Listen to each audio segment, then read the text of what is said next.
হেই everyone, হলিউডের জগতে স্বাগতম। আজ আমি তোমাদের অ্যাভাটার মুভি সিরিজের দ্বিতীয় মুভি অ্যাভাটার 2 এর কাহিনী শোনাবো। আর এই মুভির প্রথম কিস্তি আমরা অলরেডি আমাদের চ্যানেলে আপলোড করে দিয়েছি। তোমরা যারা এখনো দেখোনি তারা দেখে আসতে পারো, কমেন্টে লিংক দেওয়া থাকবে। এই মুভিটির প্রথম কিস্তি এখন পর্যন্ত পুরো পৃথিবীর সব থেকে বেশি টাকা আয় করা সিনেমা। আর এই দ্বিতীয় কিস্তি বিশ্বের আয় করা সিনেমার দিক দিয়ে 3 নম্বরে রয়েছে এবং এই 2025 সালের শেষে এর তৃতীয় কিস্তি আসতে চলেছে, যেটা পুরো পৃথিবীর সব রেকর্ডকে ভেঙে দিতে পারে। আরেকটি মজার বিষয় হলো এই সিনেমাটির পরিচালক কিন্তু জেমস ক্যামেরন, যে টাইটানিক সিনেমা তৈরি করেছিলেন। মুভিটিতে কল্পনার জগৎকে যেন বাস্তব রূপ দেওয়া হয়েছে। তো যাই হোক, দেরি না করে চলো যাওয়া যাক মুভির কাহিনীতে। Hollywood presenting Avatar the way of water মুভিটি রিলিজ হয় 2022 সালে। তো মুভির কাহিনী শুরু হয় প্রথম মুভির 10 বছর পরের সিন দেখিয়ে। এখানে জ্যাক সালি ও নাতেরি বা নেটেরি যেটাই নাম হোক তাদের বিয়ে হয় এবং তাদের সুন্দর সংসার জীবন শুরু হয়ে যায়। তোমরা যারা আগের মুভিটি দেখেছো তারা সকলেই জানো এই মুভিটি তৈরি করা হয়েছিল প্যান্ডোরা নামক একটি গ্রহের এলিয়েনদের নিয়ে। আর এই এলিয়েনদের এখানে নাভি বলে সম্বোধন করা হয়েছে। 10 বছর পূর্বে জ্যাক মানুষ থেকে নাভিতে রূপান্তর হয়ে মানুষের বিরুদ্ধে যুদ্ধ করে এবং এরপরে মানুষদের পরাজিত করে এখানে স্থায়ীভাবে বসবাস করতে শুরু করে। জ্যাক ও নাটেরির 3টি সন্তান রয়েছে। বড় ছেলে নেটিয়াম, তাদের ছোট ছেলে লো আক ও একমাত্র মেয়ে টুক।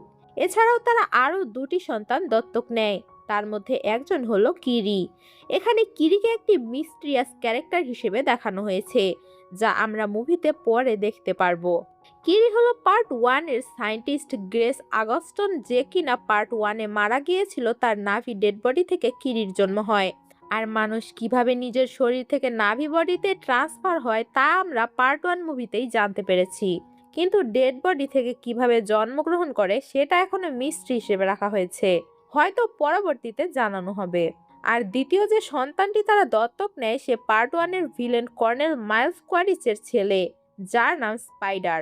পার্ট 1-এ যখন মানুষদের পৃথিবীতে পাঠিয়েছিল তখন কিছু সংখ্যক মানুষ যারা কিনা জ্যাকের সাপোর্ট করেছিল তারা জ্যাকের সাথেই প্যান্ডোরাতে থেকে যায়। আর স্পাইডার অনেক ছোট থাকার কারণে স্পেস জার্নি তার জন্য ক্ষতিকারক হতে পারে বলে জ্যাক তাকে নিজের কাছেই রেখে দেয়। কিন্তু নেতেরি স্পাইডারকে মন থেকে মেনে নিতে পারেনি। জ্যাকের অন্যান্য ছেলেমেয়েরা স্পাইডারকে ভাইয়ের মতোই দেখত। জ্যাক এই গোষ্ঠীর লিডার হয়ে সুখেই দিন কাটাচ্ছিল, কিন্তু এরই মাঝে একদিন সে দেখতে পায় মানুষেরা যাদের নাভি আকাশবাসী বলে তারা স্পেসশিপে করে প্যান্ডোরা গ্রহে আবার ফিরে আসে। ফিরে আসা মাত্রই তারা চারিদিকে আগুন দিয়ে জঙ্গলের অনেক অংশ পুড়িয়ে দেয়। এতে করে জ্যাক ও নেতেরি একেবারেই ভেঙে পড়ে। তারা তাদের গোষ্ঠীর সকলকে নিয়ে একটি ভাসমান পাহাড়ের উপর বসবাস করতে শুরু করে। আরডিএ কোম্পানিটি যেহেতু এর আগে প্যান্ডোরাতে এসেছিল, তাই তারা পুনরায় প্যান্ডোরার গ্রহ দখলের জন্য এখানে নিজেদের থাকার ব্যবস্থা করে নেয়। এরপর ঠিক 1 বছর পর আমরা দেখতে পাই পৃথিবীর মানুষেরা কর্নেল মাইলস কোয়ারিচকে একটি নাভি শরীরে জীবিত করে তোলে। অর্থাৎ কর্নেল মারা যাওয়ার পূর্বেই তার ডিএনএ সংরক্ষণ করে তার ব্রেইনের মেমোরি কপি করে রাখা হয়েছিল এবং কর্নেলের ডিএনএ দিয়ে নাভি বডি তৈরি করে কিছু মেমোরি সেই নাভি বডিতে আপলোড করে দেয়, যেন এই অ্যাভাটারটি কর্নেলের পূর্বের সকল স্মৃতি মনে রাখতে পারে। আসলে আরডিএ কোম্পানি এবার আগের চেয়েও আরো অনেক বেশি উন্নত প্রযুক্তি ব্যবহার করে প্যান্ডোরা গ্রহে ফিরে এসেছে। আর কর্নেলের এখানে মূল লক্ষ্য থাকে নাভি লিডার জ্যাক সালিকে হত্যা করা। এরপর দেখা যায় আরডিএ কোম্পানির একটি যুদ্ধের সরঞ্জামপূর্ণ ট্রেনে জ্যাক তার বাহিনীদের নিয়ে হামলা করে। সে তার 2 ছেলেকে উপরে পাহারা দেওয়ার জন্য থাকতে বলে।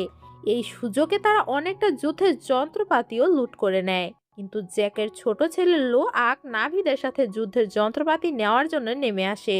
তার বড় ভাই নেতিয়াম তাকে এমনটা না করতে বোঝানোর জন্য সেও নিচে নেমে আসে। ঠিক তখনই আরডিএ কোম্পানির একটি বিমান সেখানে উপস্থিত হয়ে পড়ে আর তারা নাভিদের উপর আক্রমণ করতে শুরু করে। নাভিরাও তাদের উপর পাল্টা আক্রমণ করতে থাকে। পরবর্তীতে নাভিরা সেখান থেকে পালিয়ে আসতে পারলেও লোয়াক গুরুতরভাবে আহত হয়ে পড়ে। জ্যাক বাড়িতে ফিরে তার 2 ছেলেকে খুব কড়াকড়িভাবে শাসন করতে থাকে, কিন্তু নেতেরি তা দেখে পরবর্তীতে জ্যাককে বোঝায় তাদের সন্তানের উপর এতটা কঠোর না হতে।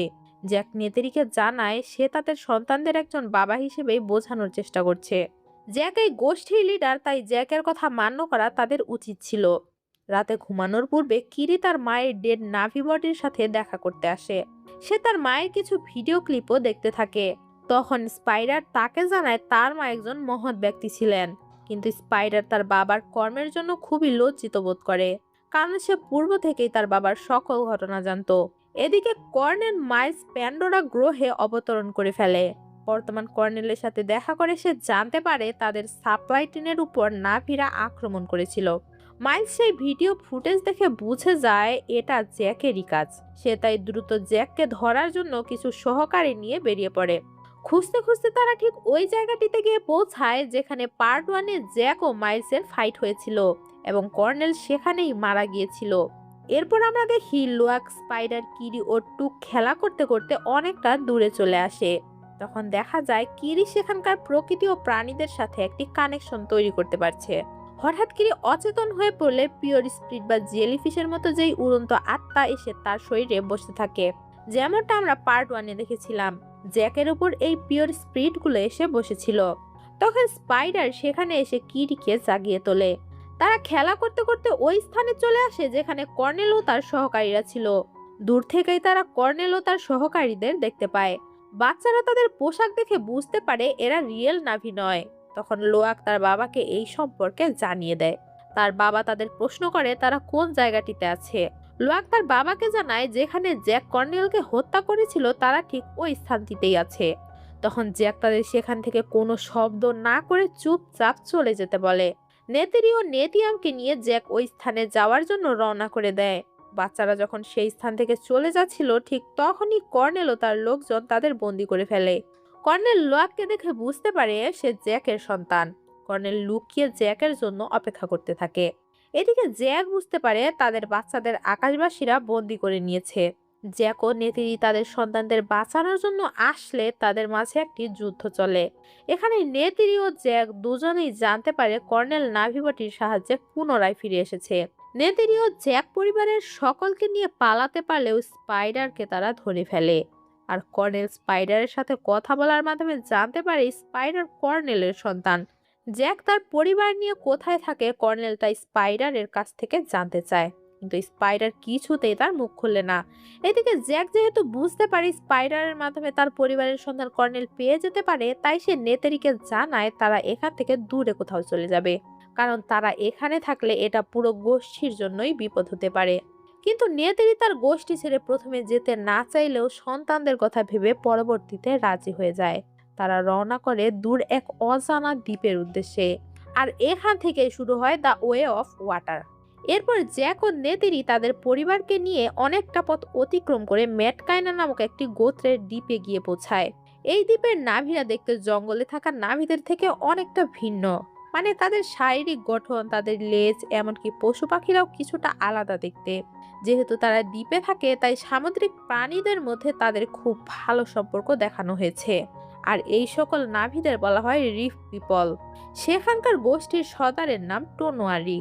টোনোয়ারি তার গোষ্ঠীদের নিয়ে জ্যাক ও তার পরিবারের সাথে কথা বলতে আসে।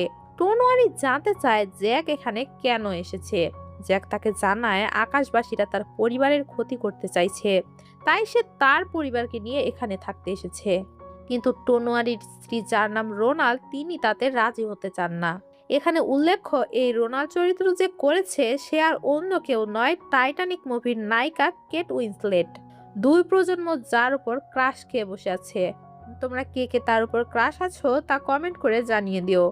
তো টোনোয়ারির স্ত্রী রোনাল্ড তাদের থাকতে দিতে চায় না।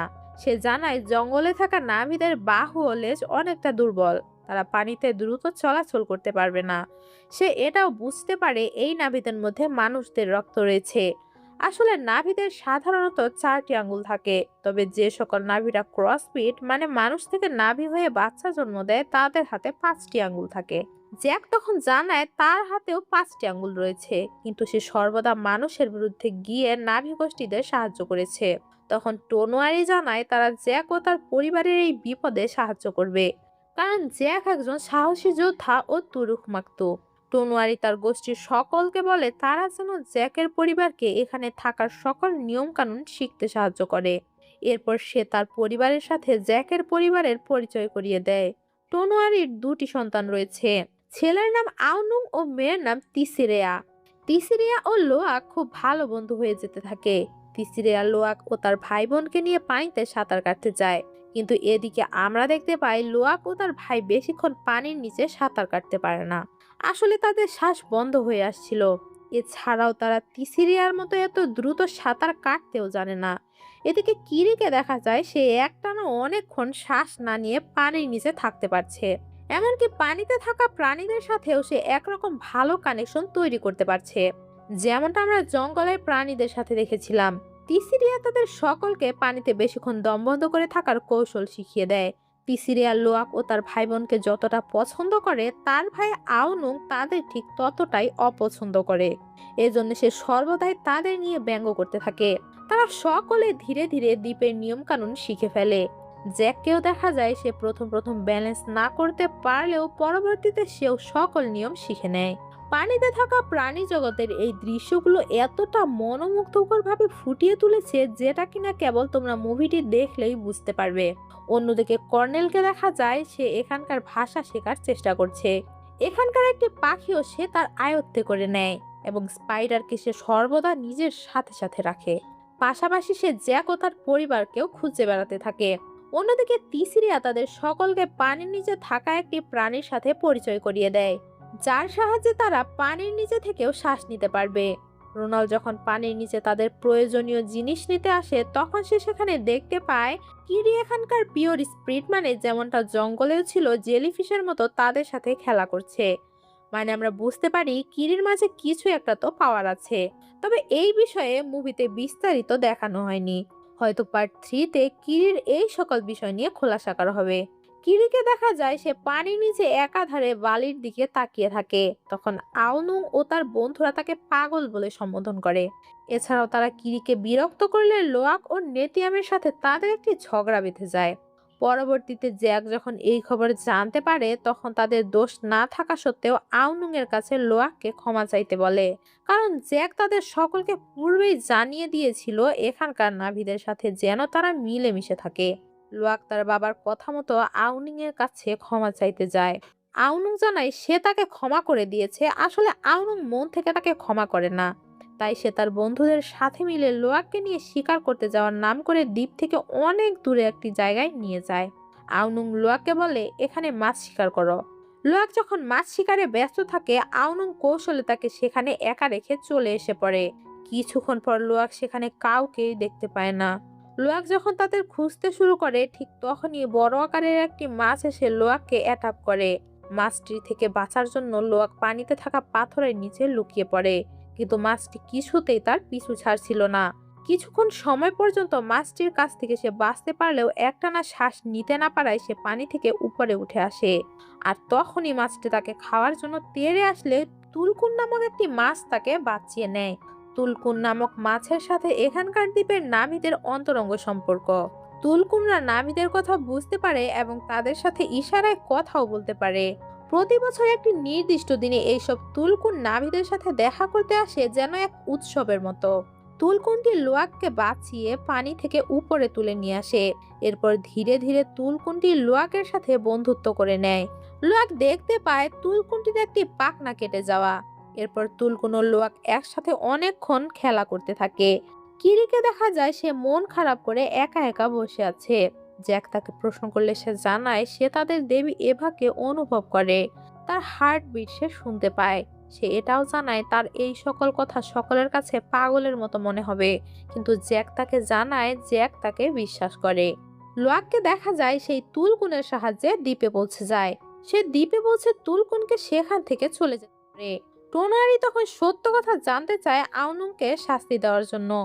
লোয়াক জানায় আউনুং এর কোনো দোষ নেই। সে নিজেই শিকার করতে যেতে চেয়েছিল এবং একসময় সে নিজেই হারিয়ে যায়। আর এই ঘটনার পরবর্তীতে আউনুং ও লোয়াক বন্ধু হয়ে যায়। ভাই এমনিই বন্ধু বানাইতে হয়। পরের দিন লোয়াক আর তার বন্ধুদের জানায় তুলকুনটির ঘটনা। তুলকুন কিভাবে তাকে একটি মাছের হাত থেকে রক্ষা করেছিল। লোয়াক এটাও জানায় তুলকুনটি একাই ছিল, কিন্তু তিসিরিয়া তাকে জানায় তুলকুন দলবদ্ধ হয়ে থাকে, একা নয়। সাথে লোয়াক এটাও বলে এই তুলকুনটির একটি পাখনা কেটে যাওয়া। তখন তিসিরিয়া জানায় এই তুলকুনটির নাম পায়াকন। এই পায়াকন একটি খুনি প্রাণী।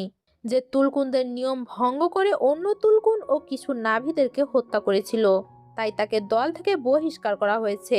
লোয়াক কিন্তু এসব বিশ্বাস করে না, কারণ পায়াকন তার জীবন বাঁচিয়েছিল, সে এমন কাজ করতেই পারে না। আর এই পায়াকনের আসল ঘটনা আমরা কিছুক্ষণের মধ্যেই জানতে পারবো। এদিকে তিসিরিয়া কিরি, লোয়াক ও তাদের বন্ধুদের পানির নিচে একটি গাছের সামনে গিয়ে পৌঁছায়, মানে স্পিরিট ট্রি। পার্ট ওয়ানেও আমরা এমন একটি স্পিরিট ট্রি দেখতে পেয়েছিলাম। প্রতিটি গোষ্ঠীরই এমন একটি নির্দিষ্ট স্পিরিট ট্রি থাকে। কিরি সেখানে স্পিরিট ট্রির মাধ্যমে তার মায়ের একটি ভীষণ দেখতে পায়। সে তার মায়ের সাথে কথা বলতে থাকে। কিরি তার মাকে জিজ্ঞেস করে সবার থেকে সে কেন আলাদা, আর তার বাবাকে, তাদের দেবী এভা তার কাছ থেকে কি চায়।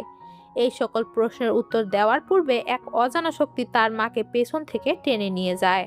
আর ঠিক তখনই কিরি ছটফট করতে থাকে আর সেন্সলেস হয়ে পড়ে। তখন তাকে দ্রুত দ্বীপে নিয়ে আসা হয়। জ্যাক তার ট্রিটমেন্টের জন্য জঙ্গলে থাকা মানুষদের সাথে যোগাযোগ করে। জ্যাক তার বন্ধু মানুষদের দ্বীপে নিয়ে আসে, কিন্তু কিরির কোনো উন্নতি দেখতে না পেয়ে রোনাল্ড তার চিকিৎসার মাধ্যমে কিরিকে সুস্থ করে তোলে। কিরির জ্ঞান ফিরে আসে, তবে এখানেই ঘটে একটি বিপদ। জ্যাক যেহেতু হেলিকপ্টারের মাধ্যমে তার লোকদের এখানে নিয়ে এসেছিল, তাই কর্নেলের সহকারীরা তাদের ট্র্যাক করে ফেলেছে। তারা বুঝতে পেরেছে জ্যাক এখানেই কোনো একটি দ্বীপে লুকিয়ে রয়েছে। এরপর লোয়াককে দেখা যায় সে তার বন্ধু পায়াকনের সাথে দেখা করতে যায়। পায়াকনের সাথে দেখা করে সে পায়াকনকে জিজ্ঞেস করে তাকে কেন দল থেকে বহিষ্কার করা হয়েছে। সকলে কেনই বা তাকে খুনি বলে, সে কি আসলেই কাউকে খুন করেছে। পায়াকন তখন মানসিক যোগাযোগের মাধ্যমে লোয়াককে সকল ঘটনা জানায়। আসলে আকাশবাসীরা পায়াকনের মাকে হত্যা করেছিল, আর পায়াকন তার বদলা নিতে কিছু তুলকুন ও কিছু নাভিদের সাহায্য নিয়ে তার প্রতিশোধ নিতে যায়। কিন্তু সেখানে আকাশবাসীরই আক্রমণে তুলকুন ও নাভিটা মারা যায়। পায়াকনও আহত হয়, আর সবাই এটাই মনে করে পায়াকনই তাদের মেরে ফেলেছে। লোয়াক এই সকল ঘটনা সেখানকার সর্দার টোনোয়ারিকে জানায়। টোনারি এই সকল ঘটনা শুনে তার মেয়ে তিসিরেয়া ও লোয়াকের উপর খুবই রাগান্বিত হয়। সে জানায় তুলকুনরা কখনো কাউকে হত্যা করতে পারবে না, এমনকি যদি কেউ তাদের আক্রমণও করে তারপরও তারা কাউকে হত্যা করতে পারবে না। এটাই হলো তুলকুনদের নিয়ম। টোনোয়ারি এটাও জানিয়ে দেয় তারা যেন পরবর্তীতে পায়াকনের সাথে দেখা করতে না যায়। কিছুদিন পর তুলকুনরা সেই নির্দিষ্ট সময়ে সকল মেটকাইনবাসীদের সাথে দেখা করতে আসে। তারা ইশারায় একে অপরের সাথে কথা বলতে থাকে। সকলেই তাদের দেখে খুবই খুশি হয়। ম্যাটকাইনবাসীদের সাথে জ্যাক ও তার পরিবারও তুলকুনদের সাথে দেখা করে আনন্দিত হয়। আর রোনালের একটি বাচ্চাও জন্ম হয় সেখানে। এভাবে তারা অনেকটা সময় কাটানোর পর তুলকুনরা সেখান থেকে চলে যায়। অপরদিকে কর্নেল জানতে পারে এখানে প্রায় 50টির মতো দ্বীপ রয়েছে, তাই সে প্রতিটি দ্বীপে গিয়ে জ্যাককে খোঁজ করতে শুরু করে। আর দ্বীপবাসীরা জ্যাকের সন্ধান দিতে না পারায় কর্নেল তাদের দ্বীপের সকল নাবিদের ঘর বাড়ি জ্বালিয়ে দেয়। এভাবে কর্নেল একের পর এক দ্বীপে গিয়ে তাদের খোঁজ করতে শুরু করে। টোনারি জ্যাককে এসে জানায় অন্যান্য দ্বীপে তার খোঁজ করা হচ্ছে, তাদের জন্য দ্বীপবাসীদের অনেক কষ্ট হচ্ছে। জ্যাক ও নেতেরি কথা শুনে খুবই চিন্তিত হয়ে পড়ে। এরপর দেখা যায় আকাশবাসীরা কর্নেলকে সাথে নিয়ে তুলকুন শিকারে বের হয়। তুলকুন শিকারের একটি কারণ হলো তুলকুনদের মাথার মস্তিষ্কে এক ধরনের পদার্থ পাওয়া যায়, যা পৃথিবীতে তারা পাঠিয়ে থাকে। এই পদার্থটি দিয়ে মেডিসিন তৈরি করে তারা মানুষের বয়স বাড়ানো থামিয়ে দিতে পারে। মানে এই পদার্থটি এক ধরনের অমৃতের মতো। পৃথিবীতে এই পদার্থ বিক্রি করে তারা প্রচুর টাকা আয় করে। আর প্যান্ডোরা গ্রহে থাকা যত রকমের খরচ তাদের প্রয়োজন পড়ে তা এই পদার্থ বিক্রি করেই আসে। যেমনটা প্রথম পর্বে আনঅবটেনিয়াম ধাতু ছিল। এরপর দেখা যায় তারা একটি তুলকুনকে ডিভাইসের মাধ্যমে টার্গেট করে। এরপর তারা পানির নিচে কিছু বিস্ফোরণ ঘটায়, যার ফলে তুলকুন পানির উপরে চলে আসে। তুলকুন যখন পানির উপরে চলে আসে তখন তারা টার্গেট করা তুলকুনটিকে সাউন্ডের মাধ্যমে কিছুটা দুর্বল করে দেয়। এরপর একটি বিস্ফোরক তুলকুনের বুকের ভিতরে আঘাত করলে তুলকুনটি মারা যায়। মৃত তুলকুনের মস্তিষ্ক থেকে তারা সেই তরল পদার্থটি সংগ্রহ করে নেয়। আর তুলকুনটির সাথে যেহেতু বাচ্চা থাকে তাই বাচ্চাটিও পরবর্তীতে মারা যায়। তুলকুন হত্যা করার পর তারা তুলকুনের দেহ সবসময় পানিতে ডুবিয়ে দেয়, যেন মেটকাইনবাসীরা তা দেখে রাগান্বিত না হয়। কর্নেল এবার তা ডুবিয়ে না দিয়ে ভাসিয়ে রাখতে বলে। এতে করে মেটকাইনাবাসীরা তাদের উপর আক্রমণ করলে সে জ্যাকের সন্ধানও পেয়ে যাবে। তাই তারা মৃত তুলকুনকে সেখানে সেভাবে রেখেই চলে যায়। এখানে মেটকাইনাবাসীরাও তুলকুনের মৃত্যুর খবর শুনে সেই স্থানে উপস্থিত হয়। তারা সকলেই তুলকুনের এরকম নির্মম মৃত্যু দেখে কান্নায় ভেঙে পড়ে। রোনাল জানায় এই তুলকুনটি তার সোল সিস্টার ছিল। কিছুদিন আগেই তারা একসাথে বাচ্চা জন্ম দিয়েছিল। তাই সে যে কোনো মূল্যে এই তুলকুনে মৃত্যুর প্রতিশোধ নিতে চায়। কিন্তু জ্যাক তাদের বাধা দেয়। জ্যাক জানায় কর্নেল এমনটাই যাচ্ছে। এতে করে মেতকাইনাবাসী ও তাদের পরিবার মারাও যেতে পারে। সাথে জ্যাক এটাও জানায় তারা যেন তুলকুনদের সতর্ক করে দেয়, যদি এই ধরনের ডিভাইস কোনো তুলকুনের গায়ে লাগে তারা যেন দ্রুত অন্য কোথাও গিয়ে লুকিয়ে পড়ে। এরপর সকলে জ্যাকের কথা মেনে নেয়। সকলেই তুলকুনদের সতর্ক করতে চলে যায়। এদিকে লোয়াক তখন পায়াকনের কথা চিন্তা করে। পায়াকন তো দল ছেড়ে একা। তাই লোয়াক পায়াকনকে সাবধান করতে পায়াকনের কাছে রওনা করে। লোয়াককে আটকানোর জন্য তার ভাই বোন তার পেছনে পেছনে রওনা হয়। এমনকি সর্দারের 2 ছেলে মেয়েও তাদের সাথে যোগ দেয়। লোয়াক সেখানে গিয়ে দেখতে পায় অলরেডি পায়াকনের শরীরে সেই ডিভাইসটি লেগে আছে। তারা এবার পায়াকনকে টার্গেট করেছে। তারা সকলে মিলে অনেক চেষ্টা করেও সেই ডিভাইসটি খুলতে পারছিল না। এরই মাঝে তারা দূর থেকে দেখতে পায় কর্নেলের সেই জাহাজটি তাদের দিকে তেড়ে আসছে। লোয়াক তার বাবাকে জানায় তারা পায়াকনকে বাঁচানোর জন্য সকলেই এখানে এসেছে। সাথে এটাও জানায় কর্নেল তার লোকজন নিয়ে পায়াকনকে মারার জন্য সেখানে চলে এসেছে। এই সকল কথা শুনে জ্যাক ও টোনোয়ারি তাদের সন্তানদের বাঁচানোর জন্য রওনা হয়। অপরদিকেই দেখা যায় কর্নেল দূরবীনের সাহায্যে দেখে বুঝতে পারে জ্যাকের সন্তানেরা সেখানেই আছে। তাই তাদের ধরার জন্য সে পানির নিচে তার লোক পাঠায়। অনেক কষ্ট করে লোয়াক ও তার বন্ধুরা তুলকুনটির গায়ের থেকে সেই ডিভাইসটি ছাড়িয়ে নেয়। কর্নেলের বাহিনী যখন তাদের ধরার জন্য আসতে থাকে তখন তারা পানির নিচে চলে আসে। তারা সকলেই বাঁচার জন্য আপ্রাণ চেষ্টা করতে থাকে। কিন্তু একসময় সেই বাহিনী টুক, লোয়াক আর তিসিরিয়াকে ধরে ফেলে। অন্যদিকে কিরি ও দ্বীপের অন্যান্য ছেলেদের যখন কর্নেলের বাহিনী ধরতে আসে তখন কিরি সেখানকার গাছের সাহায্যে তাদের মেরে ফেলে। এদিকে জ্যাক ও টোনারি তার গোষ্ঠীদের নিয়ে কর্নেলের বিরুদ্ধে যুদ্ধ করার জন্য সেখান থেকে হাজির হয়। জ্যাক সেখানে এসে দেখতে পায় কর্নেল লোয়াক, তিসিরিয়া ও টুককে আটক করে রেখেছে। এরপর কর্নেল জ্যাককে জানায় সে যেন একাই কর্নেলের সাথে দেখা করতে আসে। যদি জ্যাক এমনটা না করে সে তার ছেলে ও মেয়ে উভয়কে মেরে ফেলবে। এমন সময় পায়াকন লোয়াককে বন্দি দেখতে পেয়ে রেগে তাদের উপর অ্যাটাক করে। তখন জ্যাক ও টোনোয়ারি সকলে মিলে কর্নেলের বাহিনীর উপর আক্রমণ শুরু করে। আর এখানের ফাইটটি অনেক দুর্দান্ত ছিল। সেই ফিল নিতে হলে তোমাদের অবশ্যই মুভিটি একবার দেখে নিতে হবে। অন্যদিকে স্পাইডার তাদের জাহাজের ভিতরে বিভিন্ন সিস্টেম নষ্ট করে দেয়, ফলে জাহাজটি নষ্ট হয়ে যায়। এতে করে জাহাজে পানি ঢোকাও শুরু করে দেয়। তখন নেতিয়ামকে দেখা যায় সে লোয়াক, টুক ও তিসিরিয়াকে উদ্ধার করে নেয়। লোয়াক তখন নেতিয়ামকে জানায় তাদের উচিত স্পাইডারকে সাহায্য করা। এরপর লোয়াক ও নেতিয়াম স্পাইডারকে বাঁচানোর জন্য জাহাজের ভিতরে প্রবেশ করে। অন্যদিকে কিরিকে একটি সৈন্য আটক করে জাহাজে নিয়ে আসে। টুক কিরিকে বাঁচানোর জন্য তিসিরিয়াকে নিয়ে সেখানে পৌঁছায়। কিন্তু কর্নেল টুক ও তিসিরিয়াকে দেখে ফেলে। সে তিসিরিয়াকে পানিতে ফেলে দিয়ে টুককেও আটক করে ফেলে। অন্যদিকে লোয়াক ও নেতিয়াম যখন স্পাইডারকে নিয়ে পালিয়ে আসছিল তখন সৈন্যদের সাথে গোলাগুলির সময় নেতিয়ামের শরীরে একটি গুলি লেগে যায়। আর এর কিছুক্ষণ পরেই নেতিয়াম মারা যায়। জ্যাক ও নেতির সন্তান হারানোর কষ্টে কান্নায় ভেঙে পড়ে। কর্নেল তখন জানায় কিরি ও টুক কর্নেলের কাছে এখনো বন্দী। তাদের বাঁচাতে হলে জ্যাককে কর্নেলের কাছে আত্মসমর্পণ করতে হবে। তখন জ্যাক নেতিরিকে ধৈর্য ধরতে বলে এবং তাদের 2 সন্তানকে বাঁচানোর জন্য উপায় খুঁজতে থাকে। স্পাইডার জ্যাককে জাহাজের ভেতরে যাওয়ার একটি গোপন রাস্তা দেখিয়ে দেয়। জ্যাক কর্নেলের সাথীদের সাথে ফাইট করতে করতে একসময় কর্নেলের সামনে চলে আসে। তখন কর্নেল কিরির গলায় ছুরি ধরে জ্যাককে আটকানোর চেষ্টা করলে নেতিরি ও কর্নেলের ছেলের গলায় ছুরি ধরে। নেতিরি কর্নেলকে বলে কর্নেল যদি কিরিকে ছেড়ে না দেয় তবে সেই স্পাইডারকে মেরে ফেলবে। কর্নেল প্রথমে বলে সে আমার সন্তান নয়, আমি ওর বাবার ডিএনএ দিয়ে তৈরি একটি অ্যাভাটার মাত্র। আর কর্নেল বিশ্বাস করে না যে নেতিরি স্পাইডারের কোনো ক্ষতি করবে। তারা স্পাইডারকে বড় করেছে তাই তারা স্পাইডারের ক্ষতি করবেই না। কিন্তু নেতিরি স্পাইডারকে আঘাত করে আর তার রক্ত বের করিয়ে দেখায় আর কর্নেলকে বোঝায় তার ছেলের প্রতি নেতিরির কোনো মায়া নেই। কর্নেলের ছেলেকে মারতে তার হাত অব্দিও কাঁপবে না। কর্নেল প্রথমে মায়া না দেখালেও তার মস্তিষ্কে স্মৃতি থাকার কারণে তার ছেলের প্রতি মায়া হয়। আর নেতির স্পাইডারকে মারতে ধরলে কর্নেল তার ছেলেকে বাঁচানোর জন্য কিরিকে ছেড়ে দেয় এরপর জ্যাক যখন তার পরিবার নিয়ে চলেই যাচ্ছিল, কর্নেল তখন জ্যাককে বলে সে তার পরিবারের পিছু কখনোই ছাড়বে না। এই কথা শুনে জ্যাক তখন কর্নেলকে জানায় তাহলে সে এই যুদ্ধ এখানেই শেষ করে ফেলবে। এই কথা বলে জ্যাক কর্নেলের সাথে ফাইট করতে থাকে। আর এরই মধ্যে জাহাজটিও ডুবতে শুরু করে। জাহাজের ভেতর যখন পানি প্রবেশ করছিল তখন টুক জাহাজের ভেতর পড়ে যায়। আর টুককে বাঁচানোর জন্য নেতিরিও জাহাজের ভেতর চলে যায়।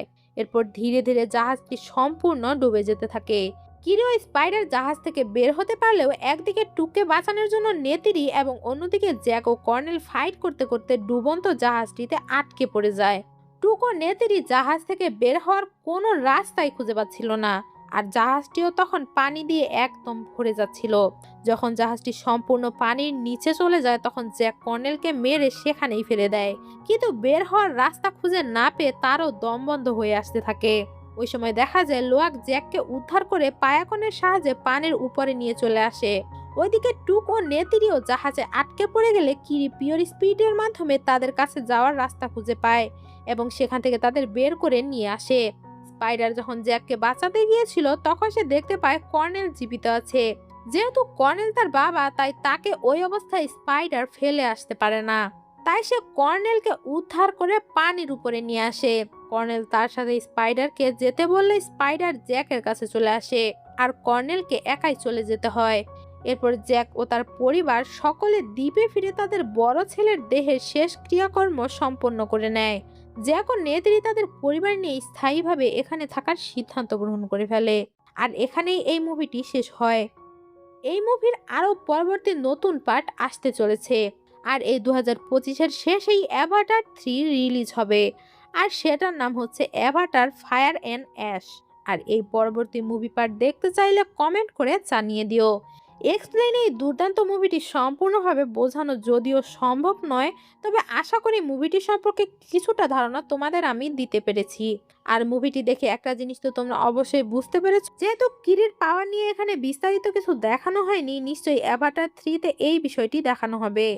তো গল্পটা ভালো লেগে থাকলে অবশ্যই লাইক করে দিও, চ্যানেলটাকে সাবস্ক্রাইব করে বেল আইকন অল করে দিও, যাতে পরবর্তী গল্পের নোটিফিকেশন পৌঁছে যায় তোমার কাছে। আর সবার কাছে একটি করে কমেন্ট চাচ্ছি, তোমার একটি কমেন্ট আমাদের নতুন ভিডিও বানাতে অনুপ্রেরণা জাগায়। আর ফেসবুক থেকে দেখে থাকলে ফলো করে দিও। গল্পটা শোনার জন্য থ্যাংক ইউ সো মাচ।